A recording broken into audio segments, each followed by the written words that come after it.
Welcome to the Human Capital Innovations Podcast. We're your source for personal, professional, and organizational growth and development, where we share original research, explore industry trends, and interview executives and thought leaders from across the globe. We hope you join us often for practitioner-oriented content around all things related to leadership, HR, talent management, organizational development, and change management. Maximize your personal and organizational potential with Human Capital Innovations Podcast.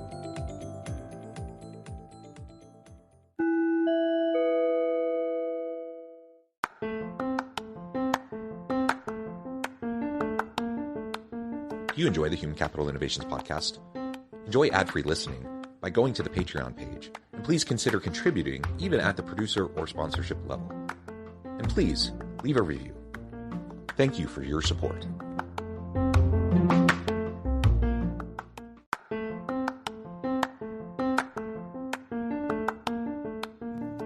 Welcome to the Human Capital Innovations Podcast. In this HCI Podcast episode, I talk with Kevin Kepple about impactful executive coaching.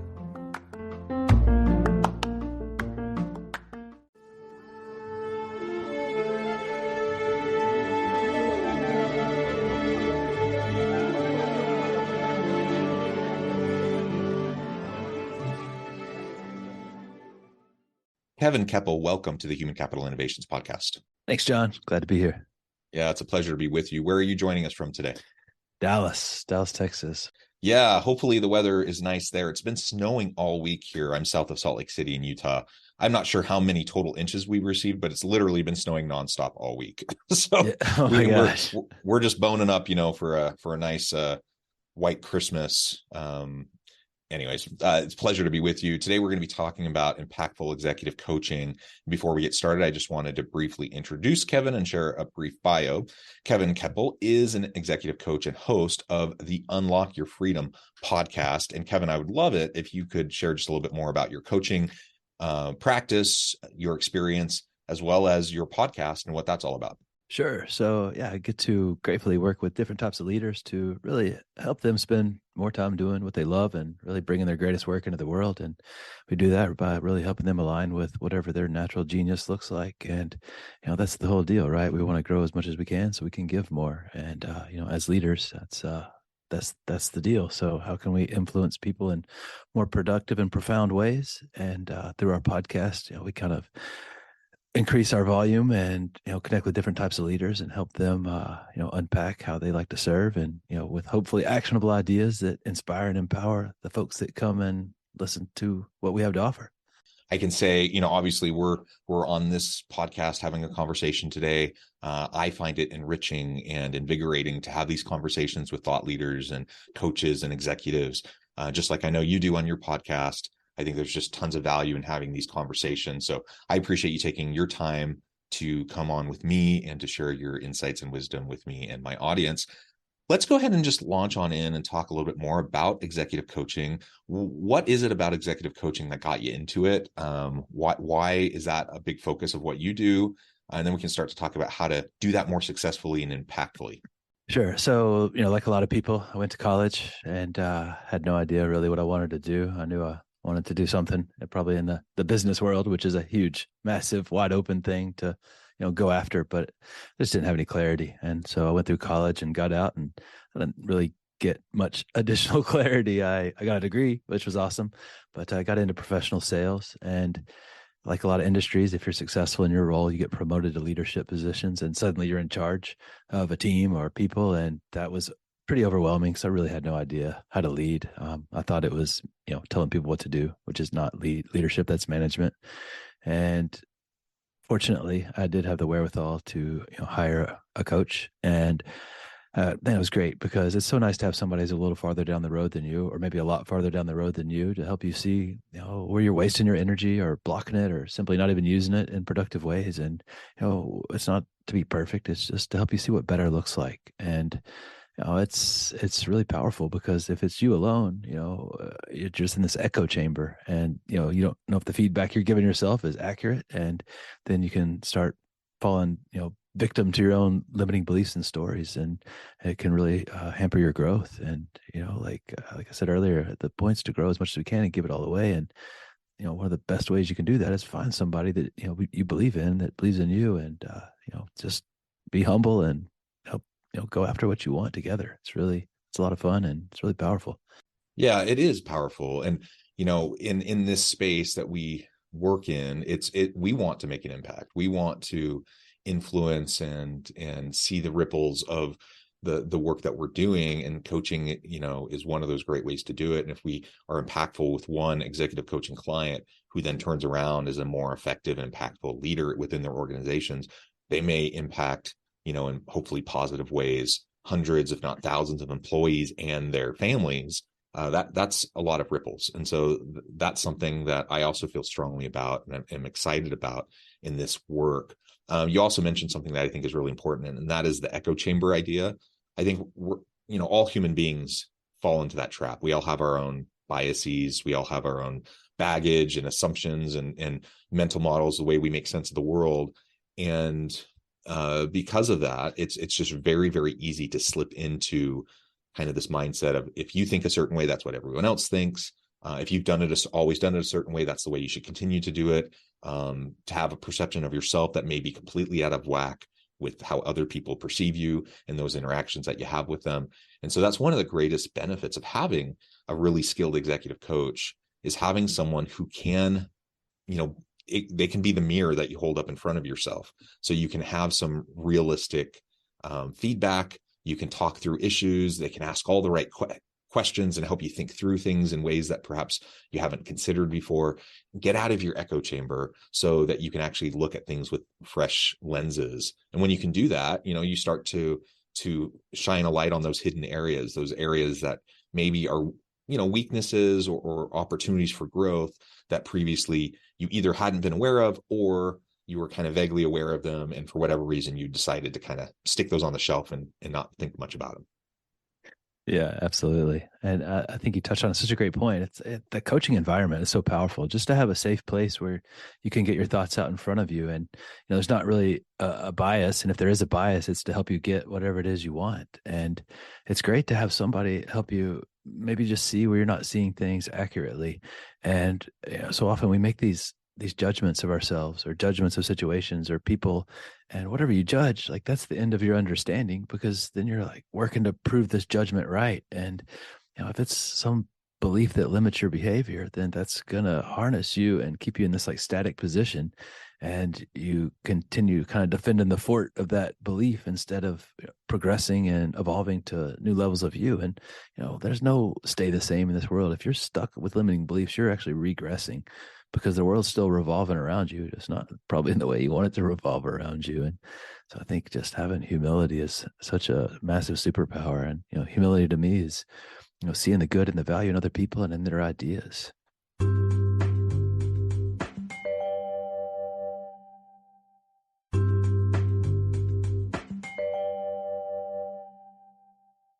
Yeah. And again, we all have those limiting beliefs. You and I have them. Those people we work with have them. It's just part of the human condition. So the question isn't, it's not, let's get rid of all limiting beliefs, because it's just part of life. It's part of what we navigate. But we can learn how to help in a healthy way, successfully cope with and overcome those limiting beliefs, and leverage, the naysayers, and kind of reframe and repackage any of those types of thoughts into motivation that can spur us on to do really cool, great things. So rather than slipping into rumination and being debilitated, by these, not feeling enough, or imposter syndrome, or all these different things, rather than that, we can find our confident calm. We can focus in on what we are capable of. We can focus on the here and now, and taking like that next step, or that next couple steps to move things in a positive direction. All of that will help us get to better outcomes, help us to gain confidence, help us to build trust with others around us, which will then allow us to be more productive and effective and innovative and, successful as we're more collaborative. So it starts to build off of each other, right? And it all starts with, recognizing that, yes, we have limiting beliefs. Yes, things don't always work out the best possible way. And sometimes it's our fault. Sometimes it's just the circumstance. It's just the structure, the system around us. Ultimately, we get to respond, though. We get to choose how we respond to those circumstances in the surrounding context. Yeah, I think that's one of our greatest gifts that, God, or wherever you like to think of that you came from, gave us, is that power of choice. Anger comes to us automatically, right? We have to choose happiness, and chaos comes automatically. Problems come automatically. We have to choose peace, and it's okay. Like you said, we all have limiting beliefs, and it's important that we make new decisions about ourselves, new decisions about the world, and sometimes we just have to be okay not having all the answers. And I think it took me about 3 decades to get to the place where I could say I don't know and mean it, because I was all ego from pretty much age 15 to 30. And I thought I had to know everything. And if I didn't, something was wrong with me, because, the imposter syndrome you mentioned, it's like everybody else seems to have like this handbook to like life. And I guess I just didn't get the instructions. And, then you fall into that comparison trap. And, Teddy Roosevelt said it so brilliantly: comparison is the thief of joy. Because if I compare myself to someone else, that's not a fair comparison, because we're different backgrounds, different people, and it's either we feel inferior or superior every time we compare, and that's a massive disconnect. And if you're not connecting with people, like, you're definitely not going to be able to co-create or co-elevate. And alone, you're a one-person band, and there's always going to be blind spots that everybody has. Nobody's good at everything, and it's so important that we find people to complement the things that we do well, and whatever it is they do well, and get together and really create something special that you couldn't do by yourself, which is obviously synergy. Again, I think back to the people that I've worked with recently. Inevitably, imposter syndrome shows up over and over and over again.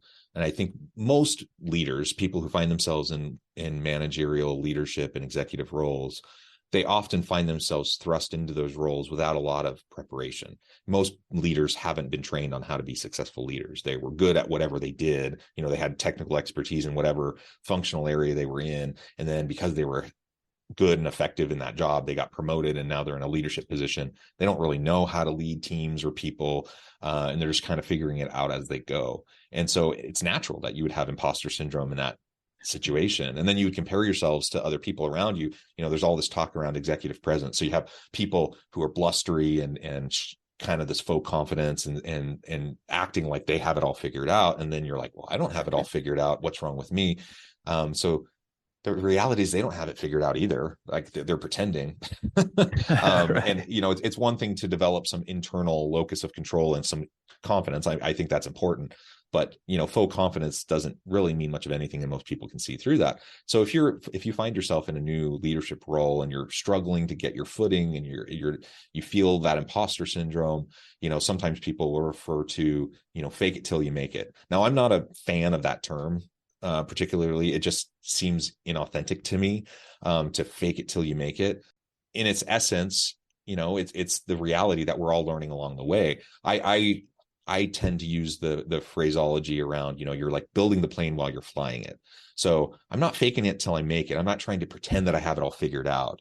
I'm very upfront with my people, saying, you know what, I'm new to this. I'm getting to know you. I'm getting to know the processes, the systems. I'm getting to know this new role. Together, we're going to do something great, but we're going to have to figure it out together. We're building the plane while we're flying it. There's going to be, good forward movement, but there's going to be times where we're going to have setbacks. We're going to iterate. We're going to learn from mistakes. We're going to grow.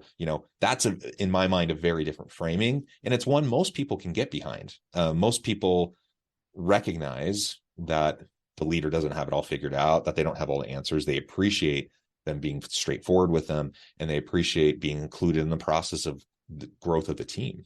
And that's really authentic too. And that's a pretty important leadership trait, being authentic. It's like, hey, I don't have all the answers. And leadership is influence, according to John Maxwell, the godfather of leadership. And I agree with that. And I think that influence has kind of an equation that you have to work. And as a new leader, I know I try to work it backwards. I try to start with vision. I'm like, hey, here's where we're going. Let's go get it. And it was great as long as I was there telling people what to do. But as soon as I went away, the vision wasn't being manifested. And so it starts with trust. And when you're authentic, that's a great way to build trust. Because if I trust the leader, that means I feel safe. And if I feel safe, that means I'll go into the unknown. And that's the only place I'm going to create something new, is in the unknown. And when I trust you, the leader, I also feel, connected to you. And when I feel connected to you and your vision, that's when we get to co-create and co-elevate. And I think it's really coaching or leadership, it's really important that the focus is, transformation. Obviously, you're here and you want to go here. And, with coaching, there's lots of different types of coaches, right? There's people who do like tactic specific. It's kind of like level 1 coaching. It's like, hey, I want to maybe, this specific area I want to get better at. Maybe I just want to be better at communicating with people. Maybe I'd be a better listener. It's like, okay, cool. Stop talking so much. Just ask good questions and actually listen. Or maybe it's, a whole specific area. It's kind of level 2. I want to be better, with relationships and a professional setting.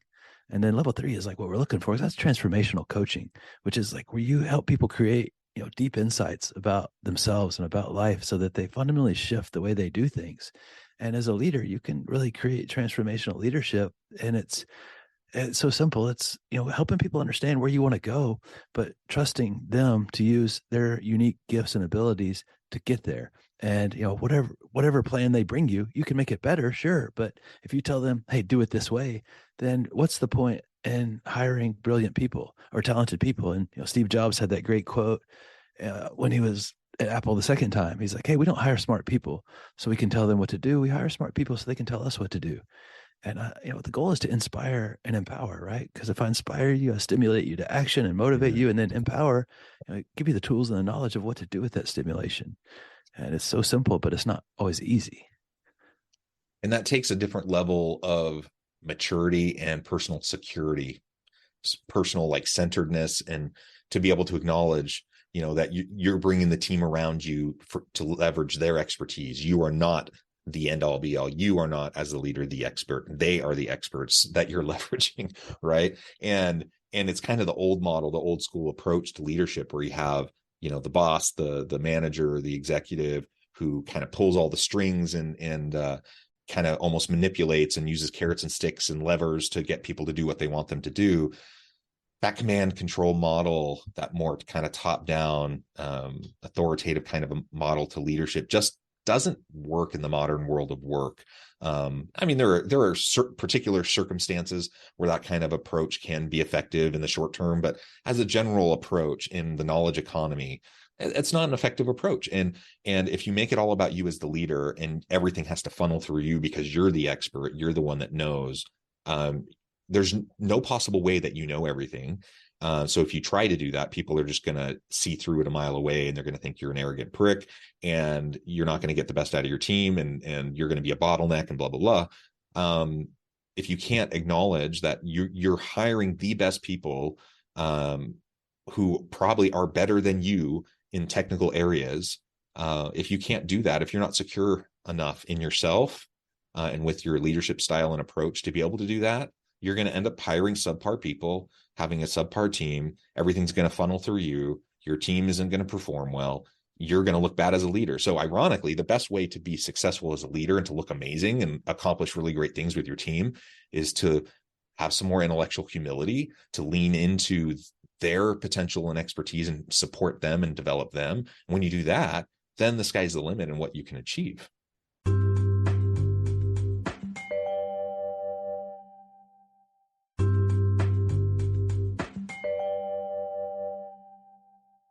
I was just reading Dan Sullivan's Who Not How, and it's like, man, such a brilliant book. Like, I don't need to be the one doing the how and everything, because it's going to be a really slow roll if I am, because like I don't hire people to build a website for me and then like, hey, let me teach you about coding, which is going to be a really short conversation because I know nothing.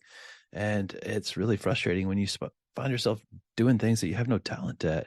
And to your point earlier, it's like, building your plane as you're flying. Like Johnny Carson has that great quote. He's like, jump off the cliff and build your wings on the way down. And that doesn't mean just run, into the fray without a clue of what's going on. But it's like, hey, take intelligent action. But, once we get into action, we get immediate feedback of some sort. And maybe it's one more way not to do it. But if I'm just, constantly telling people what to do and creating these expectations, that's really dangerous, because if I have expectations of myself or other people, like I don't really leave you an opportunity to win, because if you do what I expected, that's what I expected. And if you don't, you failed me. And like, man, that's really a hard way to move through life, because you kind of create this fear-based culture.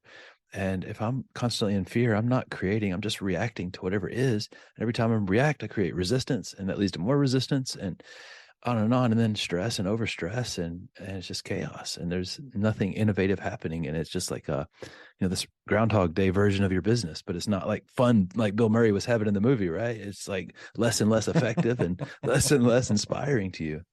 Well, remember in the movie, he had days where it was fun, but he also had like depressive episodes, and he had like, It got dark. like he had the whole swing, right? And Yeah. and that's the reality when you're in a Groundhog Day kind of a scenario. Like it's just not a sustainable thing. Like people have to wake up invigorated, ready to go to work and do cool things, working with great people. And if you as a leader can't create that kind of an inclusive environment of belonging where people feel like they can bring their whole authentic self to the work and that they can do what they do best each and every day, if you're not creating that kind of an environment, then people just naturally over time will burn out. And it could be that overall the organization's a good organization, overall the team's a good team, overall you're a good boss.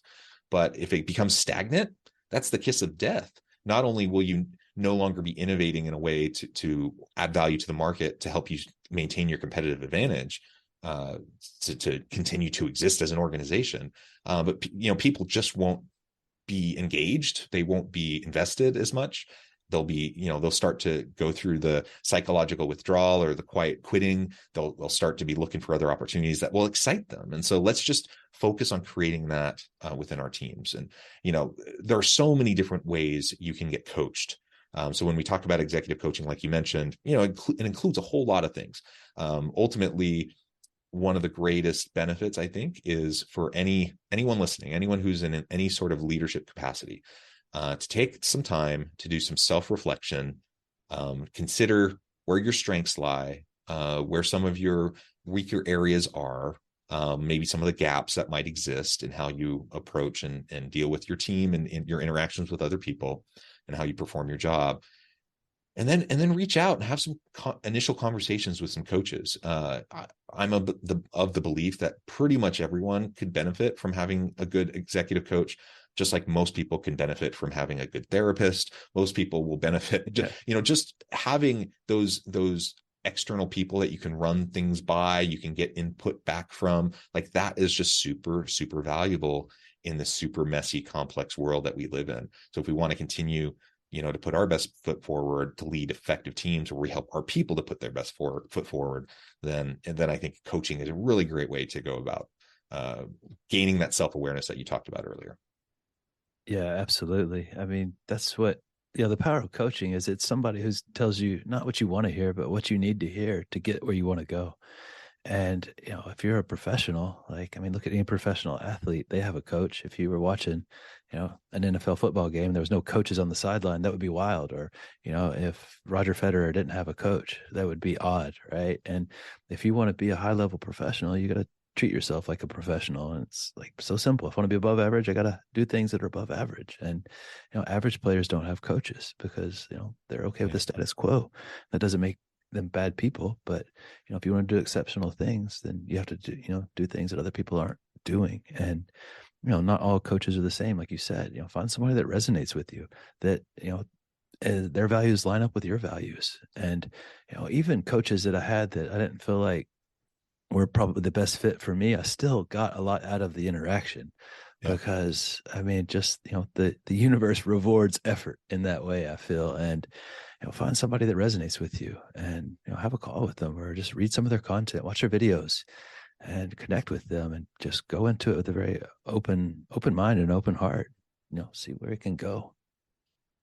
Yeah, I love it. Kevin, it has been a real pleasure. I know at the time I need to let you go here in just a minute, but before we wrap things up for today, I just wanted to give you a chance to share with the audience how they can connect with you, find out more about your work, your team, and then give us the final word on the topic for today. Sure. I'm on pretty much any social media. So Kevin Kepple, a lot of time on Instagram or LinkedIn. I've got a free masterclass that I offer a couple of times a month too. It's kevinkepple.us/ownyourgenius. So if you want to get around some like-minded people on like-minded journeys that are looking to go further faster, we'd love to see you join us there.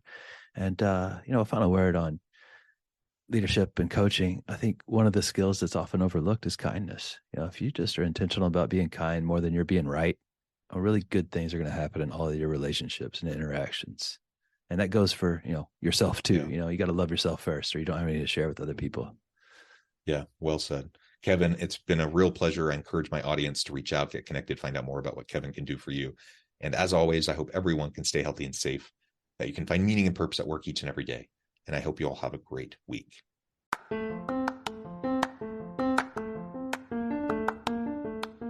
you enjoy the Human Capital Innovations podcast? Enjoy ad-free listening by going to the Patreon page. And please consider contributing even at the producer or sponsorship level. And please leave a review. Thank you for your support.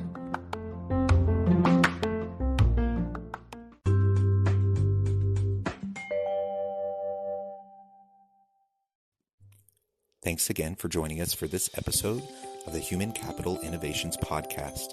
I hope you stay healthy and safe and that you have a great week.